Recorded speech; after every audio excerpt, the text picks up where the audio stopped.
My name is Liam New, here at West Sound Academy. We'll be talking about Langston Hughes' The Weary Blues. Langston Hughes, of course, was a prolific artist, poet, and intellectual presence in the Renaissance of the early to mid 20th century.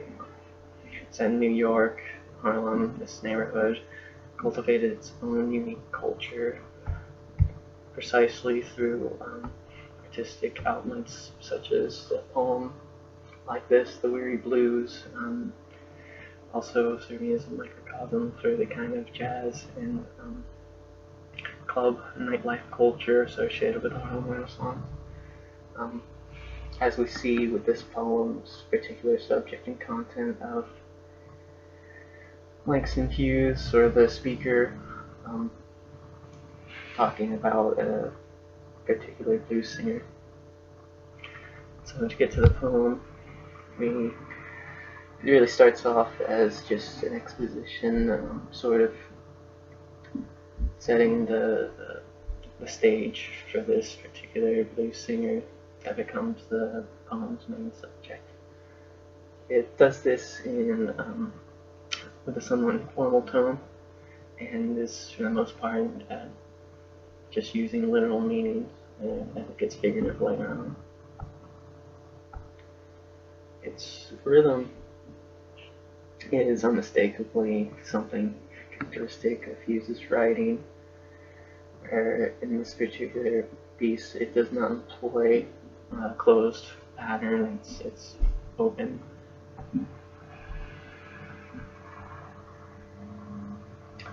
And looking at the diction, we see words like droning, drowsy, mellow, pale, dull parlor of old grass light, and really to me that communicates sort of ambiguity in color, and really puts a very specific image in my mind. The imagery of a club and setting where colors kind of blur together in a way, and also does that through a description of movements such as he did a lazy sway.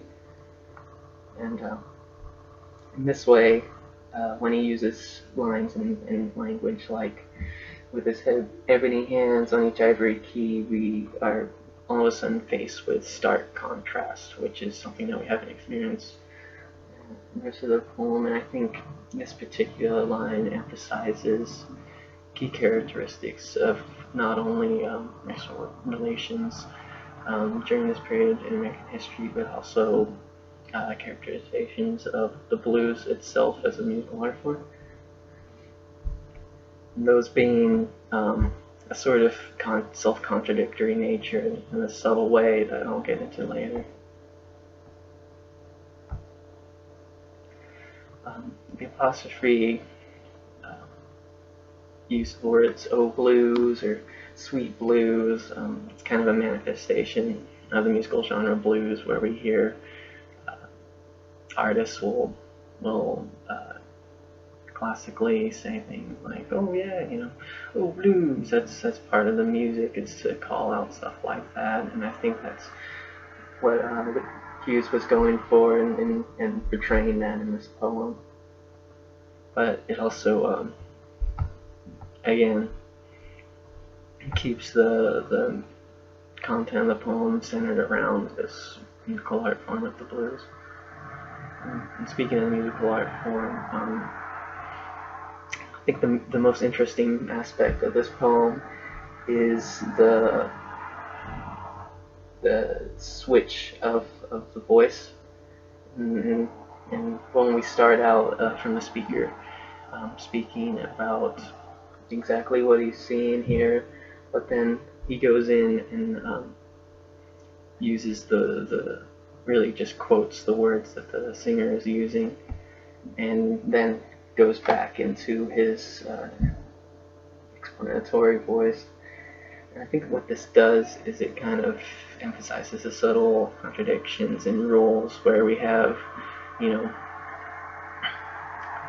the voice of our speaker going and our speaker is somebody that's in a club observing the singer, and so he in himself is an observer, an audience member, if you will.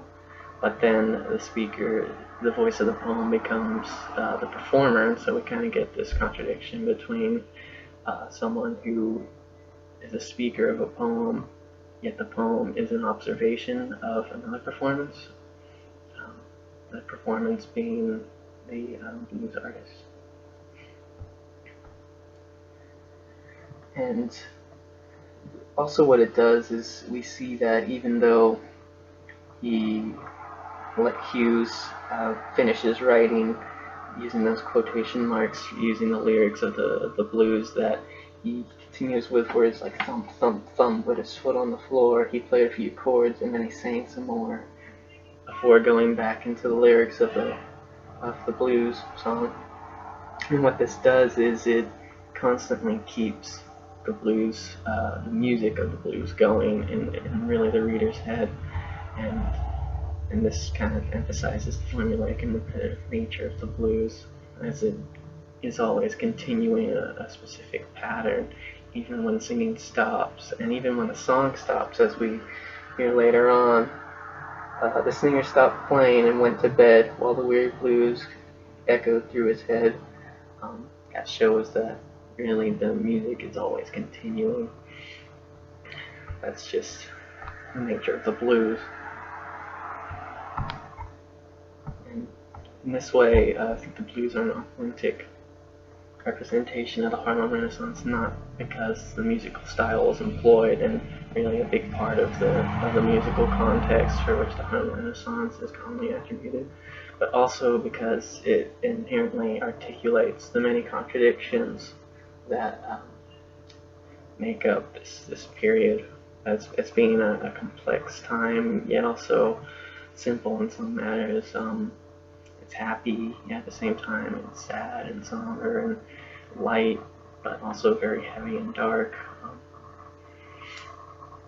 Really, it's what the blues does through musical dissonance, yet familiar patterns, which I believe Mason Hughes is able to capture in The Weary Blues.